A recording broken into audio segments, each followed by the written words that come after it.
Bonjour à toutes et à tous, j'espère que vous allez bien. Bienvenue dans cette nouvelle vidéo dans laquelle nous allons voir ensemble pourquoi les méthodes traditionnelles de trading ne marchent pas, ou plutôt pourquoi elles ne marchent plus. À savoir qu'environ 80% des traders particuliers utilisent les mêmes méthodes, les mêmes stratégies, et qu'au final, bizarrement, 80% des traders particuliers sont perdants sur les marchés financiers. Et comme le disait si bien Albert Einstein, la folie c'est de faire toujours la même chose et de s'attendre à un résultat différent. Mais en attendant, pensez à mettre un gros pouce bleu sous cette vidéo, ça me fait toujours super plaisir. Et surtout, le plus important pour vous, de vous abonner à ma chaîne afin de ne pas manquer les prochaines vidéos. Et quant à moi, je vous dis à tout de suite, juste après l'intro. Alors, nous voilà donc maintenant sur mon écran et nous allons voir ensemble pourquoi les méthodes traditionnelles de trading ne marchent pas et surtout pourquoi elles ne marchent plus. Alors, à droite de mon écran, nous avons un graphique avec le volume profile, donc l'outil que j'utilise au quotidien depuis de nombreuses années. Et à gauche, nous avons un graphique avec une moyenne mobile, avec un RSI, un stochastique et encore un CCI.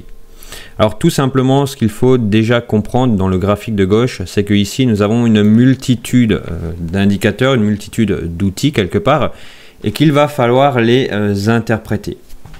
Alors est-ce qu'il y a par exemple un croisement du prix au-dessus de la moyenne mobile? Est-ce qu'il y a un pullback?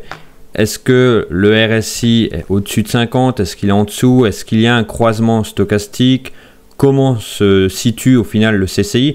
Toutes ces questions sont finalement très interprétatives et malheureusement, en fonction de, on va dire, de la forme psychologique du trader, eh bien, ces interprétations peuvent être biaisées. Je m'explique. Si par exemple, un trader se lève de mauvaise humeur le matin ou se lève un peu fatigué avec, par exemple, les tracas du quotidien, eh bien, tout simplement, il aura un biais psychologique baissier sur les marchés et de ce fait, toutes les informations fournies par ces indicateurs auront tendance à l'orienter à la baisse et à lui trouver, entre guillemets, des signaux de vente. Tout simplement, ici on peut le voir juste ici. On se rend compte que par exemple le RSI est au-dessus de 50, donc techniquement mouvement haussier, mais qu'en parallèle, eh bien, le stochastique nous fait un croisement baissier à ce niveau-là. Et donc déjà nous avons par exemple deux informations contradictoires et qu'il n'est pas forcément simple d'interpréter. De plus, on voit également une divergence baissière sur le CCI alors que le prix est au-dessus de la moyenne mobile. Donc déjà là, une multitude d'informations, 4 informations dont 2 qui convergent à l'achat quelque part sur un mouvement haussier et 2 qui convergent plutôt sur un potentiel mouvement baissier.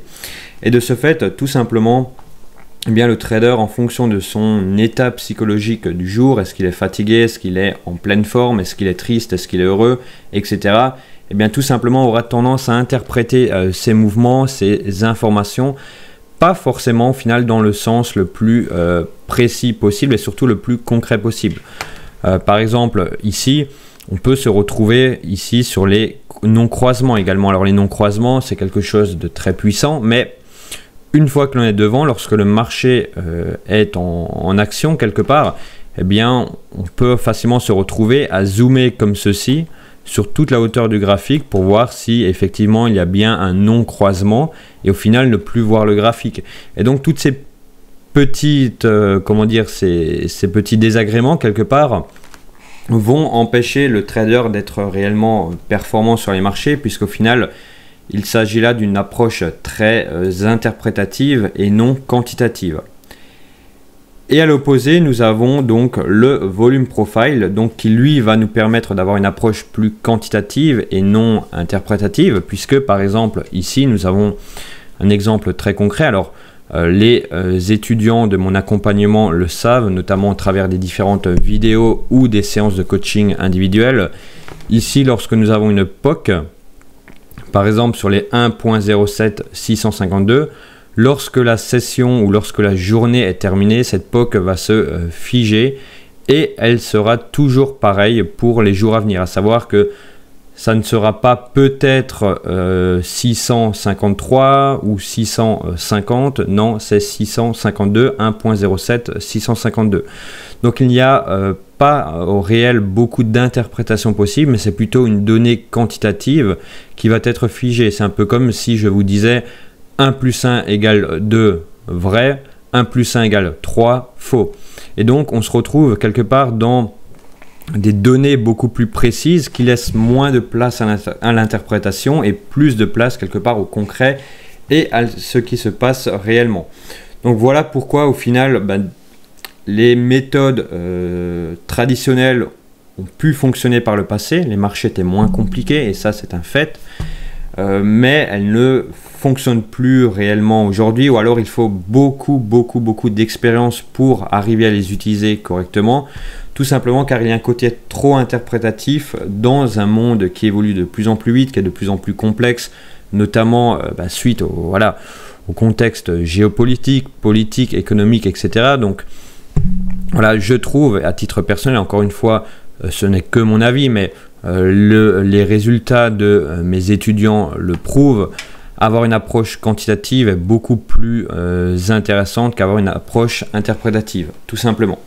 Donc voilà, ici nous avons l'exemple de deux approches différentes, l'approche traditionnelle ici et l'approche plutôt quantitative juste ici. Et encore une fois, alors nous allons prendre un dernier exemple pour terminer cette vidéo.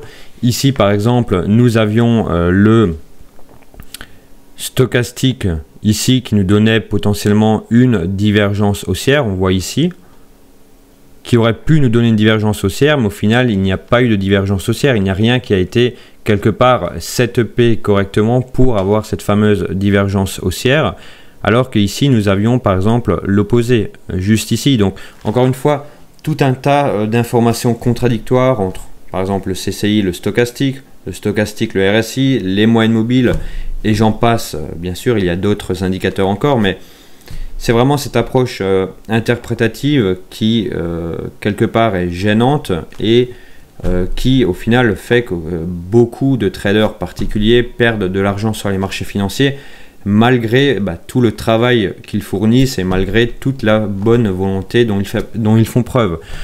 Donc tout simplement, voilà, moi j'ai fait le choix personnellement de me tourner vers une approche plus quantitative, notamment avec les volume profile, avec le market profile, avec tout ce qui va être order flow, delta, bid, ask, etc. Et encore une fois, voilà, je ne dis pas ça pour dire que c'est la meilleure façon de faire, mais les résultats de mes étudiants le montrent. L'approche quantitative permet d'avoir des meilleurs résultats sur le long terme et d'être plus régulier tout simplement, puisqu'encore une fois, quand par exemple une POC ou même une value basse ou une value haute est à 15 000, c'est pas peut-être 15 005 ou 15 002, non, c'est 15 000 et de ce fait il y a moins de place à l'interprétation et cela permet tout simplement, voilà, d'avoir des résultats plus probants et plus réguliers. Voilà pour cette vidéo, nous arrivons déjà à la fin et je vous dis à toutes et à tous à la prochaine dans une nouvelle vidéo.